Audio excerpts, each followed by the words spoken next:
Story 1. My ex who has been cheated cannot let go of his past. My ex, male 25, and I, female 27, were together for a short period of time, 2 months.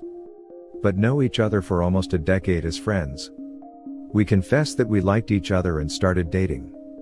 The problem is we broke up because he cannot trust me completely. He has been cheated on in every relationship he has been in and he is too afraid to put himself out there. We broke up a few days ago by me because he is not sure about the relationship. He kept saying I'm just settling by being with him because he can't give me all of him and he doesn't know if he can ever trust me because he doesn't want to get hurt again. He thinks he doesn't think he is good enough. It really hurt me to hear that he thinks like that of himself. I tried to reassure him I won't. I have never cheated in any relationship I've been on and I never gave him any indication of me being untrustworthy. He says he trusts me the most of all his past relationships and if he has to choose who to be with it would be me, but he is too afraid. Even though we broke up a few days ago. We've been in communication, we have each other on social media and he has been respectful. We have met before and we were in college together, but when we decided to pursue the relationship he had moved and were long distance. Once I went to see him for the first time in years to the state he lives in, he started saying all of this. I don't know if me going there and seeing me in the flesh meant things got too real, but before I left things were fine between us. Initiated the breakup because he isn't even sure what he wants. But been trying to work things out and convince him to give us another chance and maybe try it slowly this time. I posted this many times, but I feel like I need to know what is he thinking. Most of my relationships ended in good terms, so I don't understand the mind of someone who has been cheated on this many times. It's simple. He thinks that he isn't good enough for you to stay faithful. Possibly has been gaslighted by a cheater to think it was his fault and not hers. I'd advise reassuring him and taking things slow. From what you're saying, it seems to me that he wants to be with you and the problem isn't you or how he views you, it's how he views himself. TLDR, leave him time to heal, help him in this endeavor and you might end up together. Just know he'll probably be a bit paranoid, not the right word, but you get the idea. Very well said. OP, this is a great advice. Remain friends and take things slowly. By being friends, show him that you are trustworthy and will never lie to him. Hope he realizes this soon and you both can get back together. This exactly. Take it slow. Spend time with him. Let him become more comfortable with you being around him closer. He's jaded and starting mentally at a net negative when it comes to relationships, because I am too. I've only been in 3 relationships, all 3 been cheated on. He needs to be able to trust someone personally, and that's not a fast or simple thing. Just believe him. Take it slow. Also, maybe pump the brakes for right now if it's long distance. Sadly, that adds a huge layer of problems for most. And I'm pretty certain it'll torpedo this relationship. Of he's paranoid, low self-esteem, etc. and long distance. All it'll take is a picture of you hanging out with friends and I'm sure his mind isn't going to be strong or healthy enough to say hey she's out with friends, it'll be she's cheating with that guy. Yeah, he 100% wasn't ready to be in a relationship, he needs therapy, as it's obvious he can't even trust his own judgment, that's the problem here, that's why he can't trust you, his past cheating trauma makes him second guess his judgment. It's a common reaction and I've been through it. Now I recommend therapy regardless of what I'm about to tell you. So what got me out of that hole is this, you know what? As much as what happened to me was horrible, that's the risk of giving your heart to someone I just lost, but why should I let what that person did to me stop me from being happy with someone? All they did was cause me pain. Letting them win is not an option. I do deserve better and it just wasn't my fault what they did to me. They could have done anything to leave if they wanted. But no, they opted for the nuclear option, so it's simple, they're a terrible human being that was always going to do this, they deceived and lied to me and if I knew that's what they were really like, I would have never even spoken to them.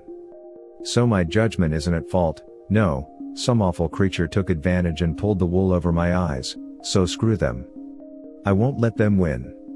I'll always be cautious, but I'll be damned if I'll ever let that cheating piece of trash dictate what I can and can't do with my life. I deserve to be happy and so I'll risk it because it's worth it if I find the right person. I agree with all the commenters saying he needs therapy and a time to heal. There's still a lingering sting and trauma from his ex's betrayal. This pain can leave deep emotional wounds. And this will take a lot of understanding, acknowledgement and patience on your part. You have to respect his needs. Do not push yourself right away. Respect his time of healing. Show him that you respect his boundaries. But be there for him if he needs someone to talk to. Take things slowly, and I hope when he recovers, you two will be together. Wish you all the best, OP. Story 2. I've always been unfaithful to all of my partners since the early stages of any relationship I've ever had. I'd subconsciously make every guy want to leave me because I feel like I don't deserve to be loved. I can't understand how a guy could love someone like me. I really dislike myself. I feel like being with me is the worst thing that could ever happen to a person. The only thing that I like about myself is my physical appearance. When I am in a relationship, I have the constant thought that after a while staying with someone who is just pretty gets boring. So I cheat. After I cheat, I usually start to be insanely jealous, making scenes about everything and anything. When they finally leave me, I feel relieved. I haven't been in a relationship for almost a year now because I don't want to hurt nobody anymore, because they don't deserve it. They don't deserve an awful, horrible person like me. I don't understand myself and why I act like this. Sorry for my English. Therapy. Lots of therapy? Yes, I agree. I think some time with a therapist would help you. There must be some reason you are doing this to yourself. The fact that you recognize it is huge. You came here because you want to change. You are taking the necessary steps, so best wishes, and don't be so hard on yourself moving forward. You don't need to pay for your actions for your entire life. It's not the worst things that define us, but how we handle ourselves afterwards. Thank you, really. Of course, and best wishes. Take a breath and realize that you deserve a second chance. Cheating aside, why do you think that after the initial "she's so hot" wears off, that you aren't good enough? Seems kind of like a dog chasing its tail. You cheat because you think you aren't good enough, and you think you aren't good enough because you cheat. Do you think that you may be sabotaging your relationship because you are afraid of getting hurt if you don't cheat? No matter what, that is always a possibility. I would start by not putting yourself in the position of cheating and by keeping your word always, even over small things. Say you are going to be there at 7? Be there at 7. Tell someone you will go with them to _. Go with them. This will build your confidence in being able to make the right choice. Then it will be easier to carry that momentum when you do get approached.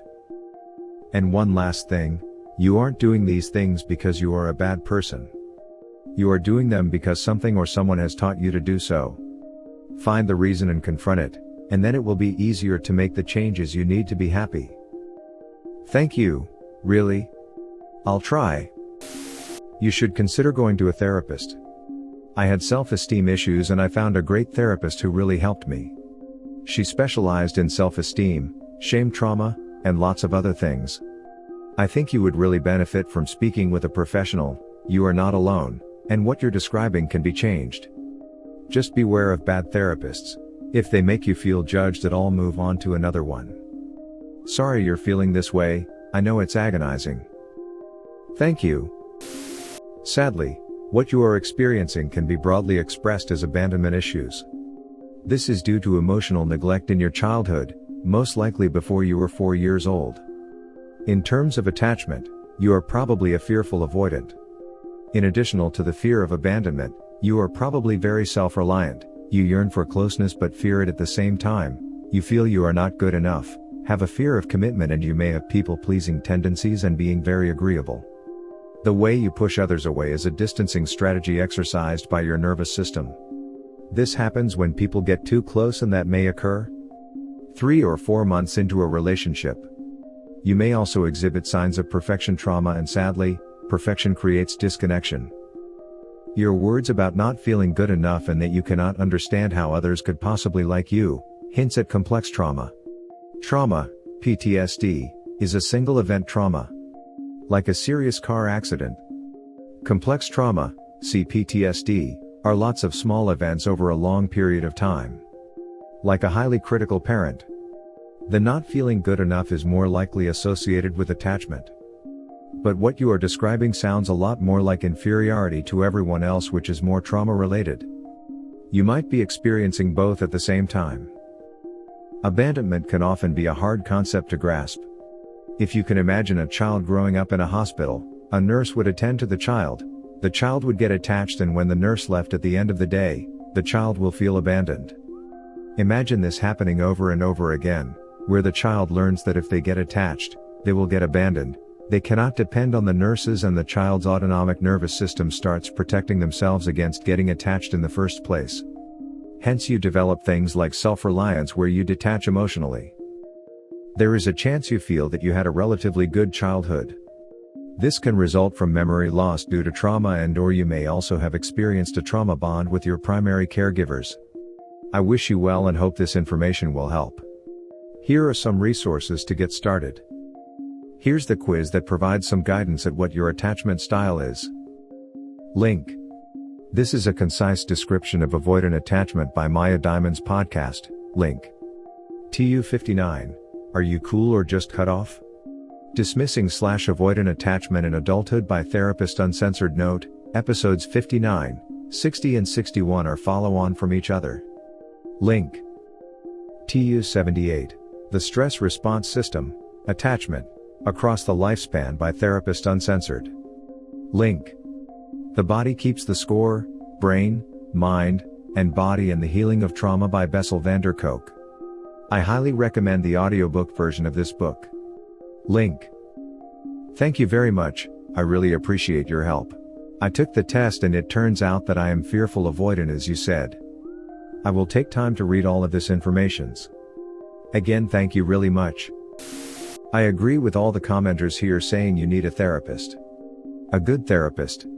Work on your issues, stop loathing yourself.